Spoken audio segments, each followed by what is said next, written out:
যাচাই করুন, কেন্দ্র দখলের চিন্তা বাদ দিন।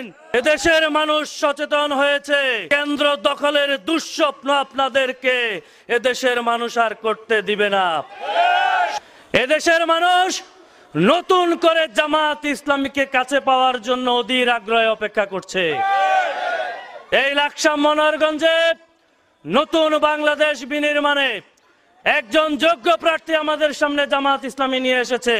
তিনি হচ্ছেন আমাদের সকলের আপনজন ডক্টর সৈয়দ একেএম সরওয়ার উদ্দিন সিদ্দিকী। আমরা আগামী নির্বাচনে একটি ইনসাফের বাংলাদেশ বিনির্মাণে দাঁড়িপাল্লার প্রতীকে সরওয়ার সিদ্দিকী ভাইকে বিপুল ভোটে বিজয় করে সংসদে দেখতে চাই। একটি কথা বলে শেষ করব, আজকে যারা মানুষের কল্যাণে কোনো কর্মসূচি নিতে পারছেন না, যারা পুরনো বস্তা পচা রাজনীতি নিয়ে, দুর্নীতি চাঁদাবাজি নিয়ে নিমজ্জিত রয়েছেন, তারা আমাদেরকে অনেক জায়গায় রক্তচক্ষু দেখানোর পায়তারা করছেন।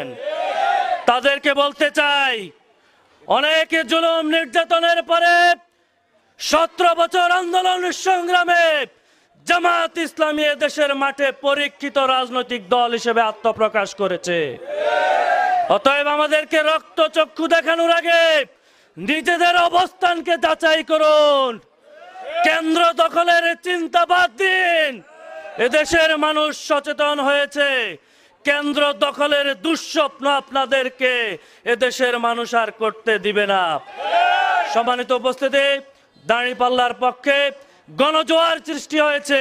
সেই গণজোয়ারে আপনারা কি সবসময় সময় দিতে রাজি আছেন? আগামী নির্বাচন পর্যন্ত, সরওয়ার ভাইকে বিজয়ী করা পর্যন্ত আমরা মাঠে ময়দানে সক্রিয় থাকবো। সেই উদাত্ত আহ্বান রেখে আমার কথা শেষ করছি। আসসালামু আলাইকুম ওয়া রাহমাতুল্লাহ।